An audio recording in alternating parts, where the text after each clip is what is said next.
Good morning students. आज हम सुगम भारती का पाठ 3 सुभद्रा कुमारी चौहान पढ़ेंगे और समझेंगे। बच्चों, आपने यह कविता तो सुनी होगी। बुंदे लेहर बोलो के मुँह, हमने सुनी कहानी थी।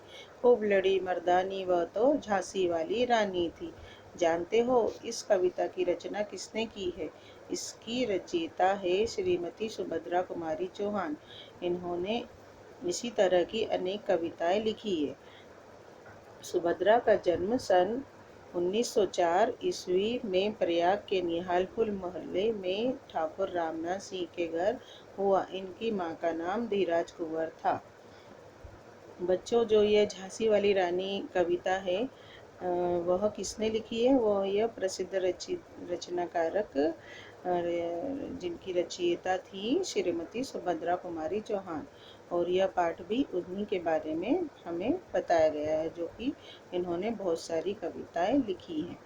और इनका जन्म कहाँ हुआ था? इनका जन्म हुआ था प्रयाग में 1904 ईस्वी में निहालपुर मोहल्ले में ठाकुर रामनाथ सिंह जी के घर पर हुआ था।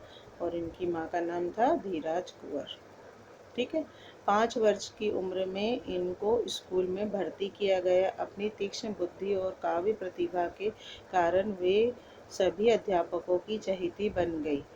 ये जब 7वीं कक्षा में थी तब इन्हें महादेवी वर्मा की कविताओं के बारे में पता चला और दोनों मित्र हो गई। इनकी मित्रता जीवन पर्यंत बनी रही। जब यह 5 साल की थी तो इनको स्कूल में भर्ती किया गया और यह अपनी तीक्ष्ण बुद्धि, तेज बुद्धि से और काव्य प्रतिभा से सभी अध्यापकों की यह चहेती बन गई थी। और जब यह 7वीं कक्षा में आई थी तो इनकी मुलाकात महादेवी वर्मा से हुई, जो कि वो भी कविताएं लिखती थी। तो दोनों सहेलियां बन गई और इनकी मित्रता हमेशा जीवन पर्यंत चलती रही। इसके बाद में आगे देखिए। इनका विवाह खंडवा निवासी वकील लक्ष्मण सिंह चौहान के साथ हुआ।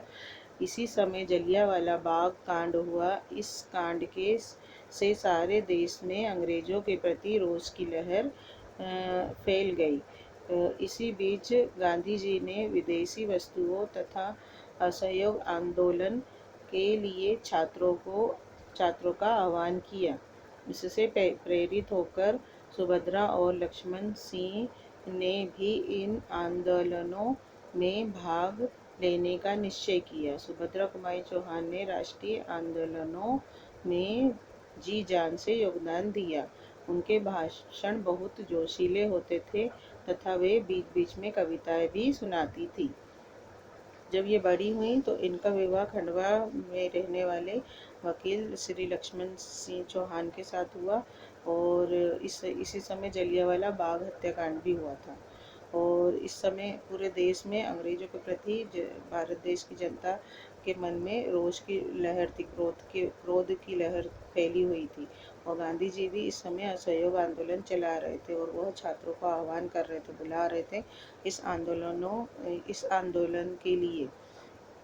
तो इससे प्रेरित होकर इन्होंने और इनके पति ने भी आंदोलनों में भाग लेने का निश्चय किया और इन्होंने जी जान से उसमें योगदान दिया। और ये इनके भाषण जो होते थे वो बहुत ही जोशीले होते थे और बीच बीच में ये अपने भाषण में कविताएं भी सुनाती थी। विजयनी माँ के वीर पुत्र, पाप से असहयोग ले ठान, गूंजा डाले स्वराज की तान, और सब हो जाए बलिदान। बड़ी संख्या में लोग उन्हें सुनने आते थे। एक बार अंग्रेज सरकार ने उन्हें गिरफ्तार कर लिया। तब वे गर्भवती थी।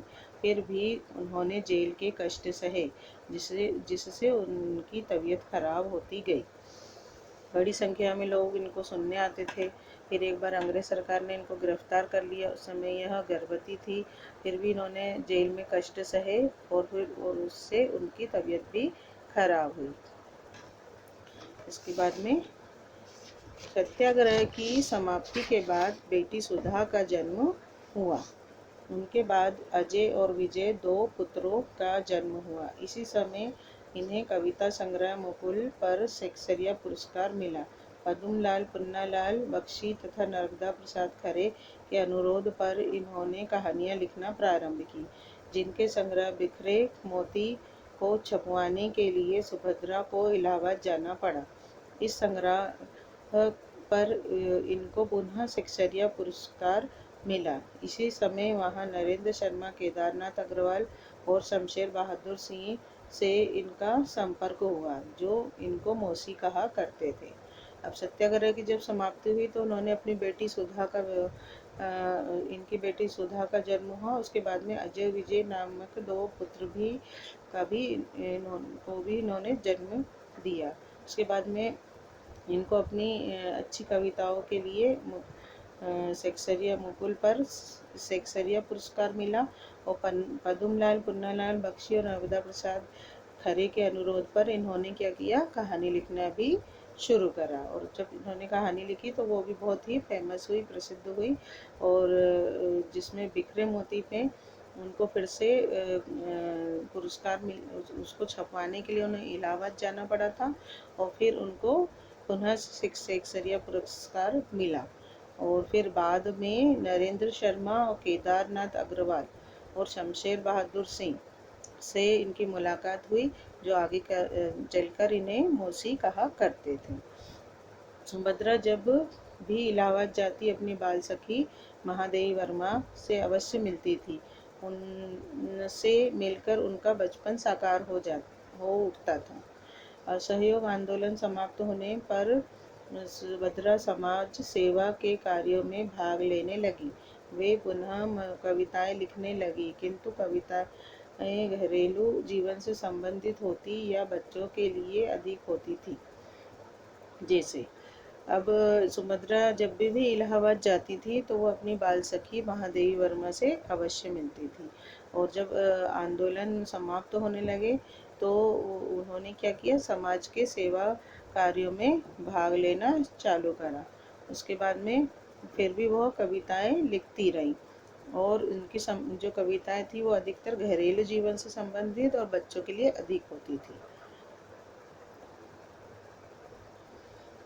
मैं बचपन को बुला रही थी, बोल उठी बिटिया मेरी, माँ ओ कहकर बुला रही थी, मिट्टी खाकर आई थी, कुछ मुंह में कुछ लिए हाथ में मुझे खिलाने आई थी, तथा यह कदम का पेड़ अगर माँ होता यमुना तीरे, मैं भी उस पर बैठ कन्हैया बनता धीरे धीरे।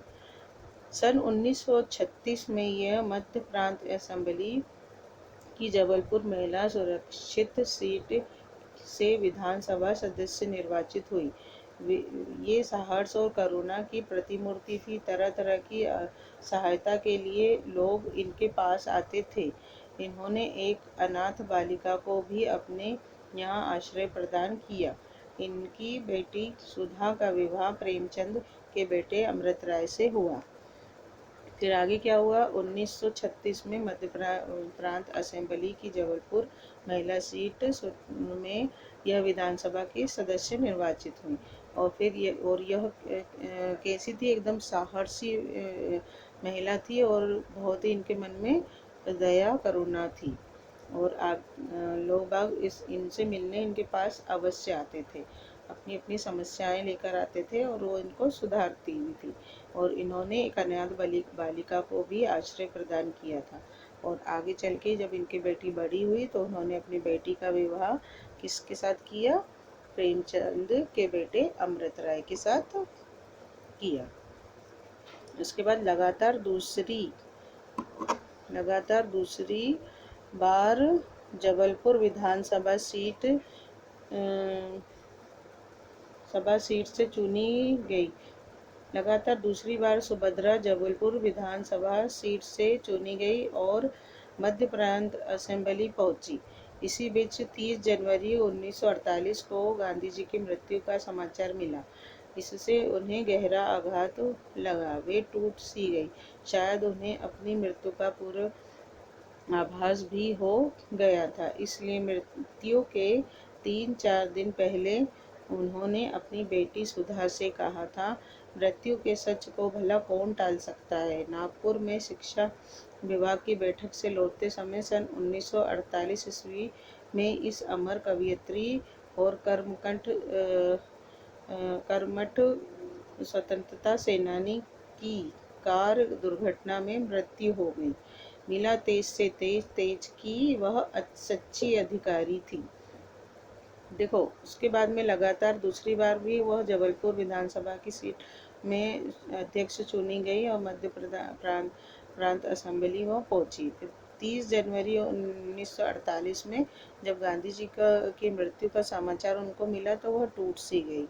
उसके बाद में उनको भी अपनी मृत्यु होने वाली है, यह बात का पहले से आभास होने लगा था। उसके बाद में वो अपनी बेटी से बोलती कि मृत्यु के सच को भला कौन टाल सकता है। जब वो नागपुर की शिक्षा विभाग की बैठक से जब लौट रही थी तब उनकी 1948 ईस्वी में कार दुर्घटना से मृत्यु हो गई थी। तो यह सुभद्रा कुमारी चौहान के बारे में हमें बताया गया इस पाठ में। इसके बाद में विस्तार से जानिए में दिया है पहला पॉइंट, जलियांवाला बाग कांड। तो अप्रैल 1919 बैसाखी के दिन अमृतसर के जलियांवाला बाग में एक सभा चल रही थी जिस पर जनरल डायर ने गोलियां चलवाई। इसमें हजारों लोग मारे गए, जिसमें बच्चे, बूढ़े और स्त्रियां भी थी। बाग का केवल एक दरवाजा खुला हुआ था, अतः लोग वहां घिर गए थे। इसकी दीवारों पर गोलियों के निशान आज भी दिखाई देते हैं। दूसरा, सविनय अवज्ञा आंदोलन, विनम्रता पूर्वक शासन के नियमों की अनदेखी करना या उनको न मानना। तीसरा, शेक्सपियर पुरस्कार, हिंदी साहित्य सम्मेलन की ओर से दिए जाने वाला पुरस्कार जिसमें उस समय 500 रुपये तथा मानपत्र भेंट किया जाता था। चौथा, मध्य प्रांत असेंबली, उस समय का मध्य प्रदेश और बरार क्षेत्र जिसकी राजधानी नागपुर थी। तो ये 3 चीज़ों के बारे में यहाँ विस्तार से बताया गया है कि जलियांवाला बाग कांड कब हुआ था। अप्रैल 1919 में हुआ था, बैसाखी के दिन। यहाँ पर अमृतसर वहाँ पर एक सभा चल रही थी जहाँ पर जाने का एक ही रास्ता था। तो वहाँ सब स्त्री पुरुष बूढ़े बच्चे सब आके सभा में शामिल हुए थे और अचानक जनरल डायल वहाँ पहुँच गया अपनी सेना लेके और उसने दरवाज़ा बंद कर दिया और चारों ओर से उस बाग को घेर लिया और चारों ओर से बंदूकें चलाना चालू कर दिया। वहाँ स्त्री पुरुष बूढ़े बच्चे सबको उन्होंने मार दिया, कोई भी वहाँ से भाग नहीं पाया। तो इसके वहाँ पर अगर हम आज भी देखने जाए तो दीवारों पर गोलियों के निशान हमें आज भी दिखेंगे। और सविनय अवज्ञा आंदोलन, विनम्रता पूर्वक शासन के नियमों की अनदेखी करना या न मानना उन्हें। शेक्सपियर पुरस्कार में क्या होता है, हिंदी साहित्य सम्मेलन की ओर से यह पुरस्कार दिया जाता है और पुरस्कार जिन्हें मिलता है उनको 500 रुपये भी दिए जाते हैं, साथ में मानपत्र भी भेंट किया जाता है। और मध्य प्रांत असेंबली क्या होता है कि उस समय का मध्य प्रदेश और बरार क्षेत्र जिसकी राजधानी क्या थी, नागपुर थी, तो उसे मध्य प्रांत असेंबली कहा जाता है। अब इसके बाद में देखिए नए शब्द। आपको ये पाठ समझ में आया? अब नए शब्द देखिए।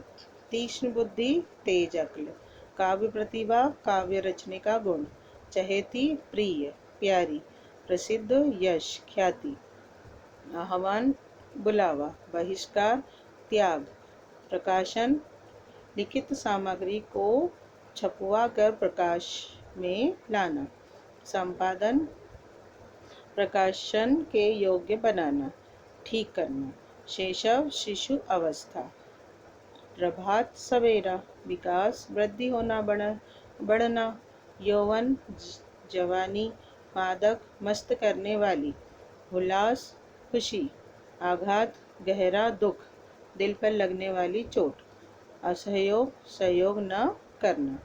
इसके बाद में सही जोड़ी। सुभद्रा की माता कौन है? धीराज कुंवर। सुभद्रा की बाल सखी वो महादेवी। सुभद्रा की बेटी सुधा और सुभद्रा के पति लक्ष्मण सिंह। इसके बाद में आगे देखिए, रिक्त स्थानों की पूर्ति कीजिए। इसे हम पढ़ते हैं। 1. सुभद्रा कुमारी का जन्म 1904 ईस्वी में हुआ। 2. सुभद्रा को शेक्सपियर पुरस्कार मिला। 3. सुभद्रा के भाषण बहुत जोशीले होते थे।